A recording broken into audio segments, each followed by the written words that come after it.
les enfants, je vais vous apprendre à dessiner un escargot, mais attention, pas seulement la coquille, mais un escargot en entier avec sa tête et son pied. Donc pour cela, j'ai besoin d'une feuille de papier, d'un crayon à papier et de 2 feutres.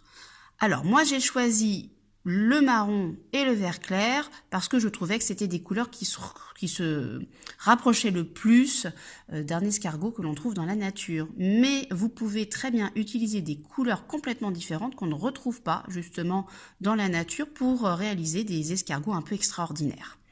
Donc au début, je vais commencer par dessiner la coquille. Donc ma feuille, je ne vais pas la laisser en position debout, mais je vais la mettre en position couchée, horizontalement. Et je vais placer mon crayon au milieu de la feuille et pour dessiner la coquille, je vais tracer une spirale. Voilà. Donc, je vais partir vers la gauche comme si je traçais un cercle. Je monte, j'arrondis. Voilà, je tourne à droite. Je remonte, je passe au-dessus de mon trait. Je tourne à gauche, je vais à droite, je passe au-dessus.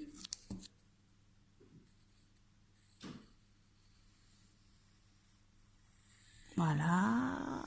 Je tourne toujours à gauche, je remonte à droite. Et là, je descends et je vais m'arrêter. Et je vais partir à droite et tracer un trait horizontal.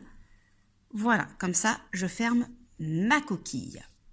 Ensuite, je vais m'occuper de dessiner la tête et le pied. Donc, je vais repartir à partir de ce point-là où mon trait horizontal rejoint la spirale. Je vais repartir, retracer, voilà, je repasse dessus. Je trace mon trait horizontal en allant à gauche et je vais monter. Je monte, je tourne à gauche, j'arrondis, comme ceci. Je vais partir à droite, je trace un trait horizontal. Voilà le pied de mon escargot. Je remonte vers la droite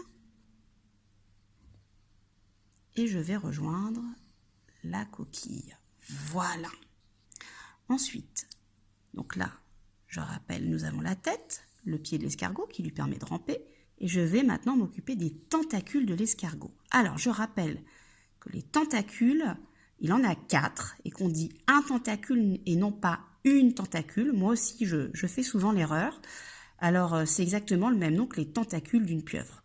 Donc, les tentacules vont lui servir déjà d'une part à toucher et à voir. Donc, je vais m'occuper des 2 grands tentacules pour voir. Voilà, donc je vais lui tracer. Je pars donc du sommet du haut de la tête. Je vais tracer 2 traits qui montent. Voilà, 2 grands tentacules. Au bout, je vais tracer un petit cercle pour faire un œil avec un petit point à l'intérieur. Pareil, sur l'autre tentacule, le 2e œil. Voilà. Et les petits points, j'ai décidé de les faire au bord de mes yeux. Comme ça, on a l'impression que notre escargot, il regarde vers la gauche. Ensuite, je vais tracer 2 petits traits, toujours qui montent, entre les 2 grands tentacules. Donc là, c'est les 2 petits tentacules qui lui permettront de toucher. Et pour finir, une bouche. Donc je descends un petit peu là, dans la tête. Et on va quand même faire une bouche, dessiner une bouche qui sourit. Donc je vais tracer un pont horizontal. Un pont à l'envers. Je me trompe de mot. Un pont à l'envers. Alors, on ne le voit pas, mais à l'intérieur de la bouche de l'escargot, il y a une langue comme nous. Mais c'est une langue un peu particulière parce que c'est une langue qui est recouverte d'une multitude de petites dents qui lui permettent justement de broyer les aliments qu'il avale. Et cette langue, elle a un nom un petit peu particulier, elle s'appelle la radula. Voilà. Ensuite, pour finir, je vais repasser sur mon dessin en crayon à papier avec mes feutres. Donc, je vais prendre le feutre marron et je vais m'occuper de repasser sur la spirale. Voilà.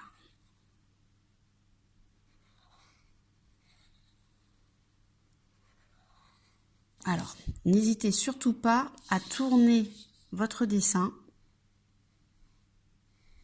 votre feuille, pour être à l'aise. Parce que ce n'est pas évident de repasser sur une spirale, d'autant plus que ça tourne beaucoup. qu'il faut être très précis en repassant avec son feutre. Voilà. Donc moi, je n'hésite pas, voilà, à tourner ma feuille. C'est plus simple.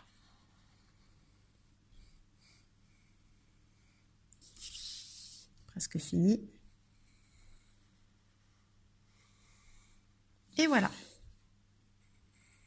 La coquille, c'est bon. Ensuite, je vais m'occuper de sa tête et de son pied. Donc pareil, je repasse sur le crayon, le trait au crayon à papier. Je n'hésite toujours pas à tourner ma feuille pour être plus à l'aise en traçant, en repassant sur mon dessin. Voilà. La bouche, les tentacules. Alors, je laisse les yeux au crayon à papier. Et voilà, mon escargot est terminé. Donc, maintenant, c'est à toi. Nous attendons avec impatience tes dessins.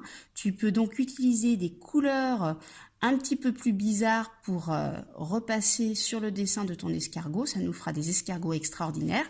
Et si tu as des idées justement pour décorer la coquille, donc la spirale qui forme la coquille de l'escargot, eh bien, tu peux le faire. Nous attendons tes propositions avec impatience. À bientôt!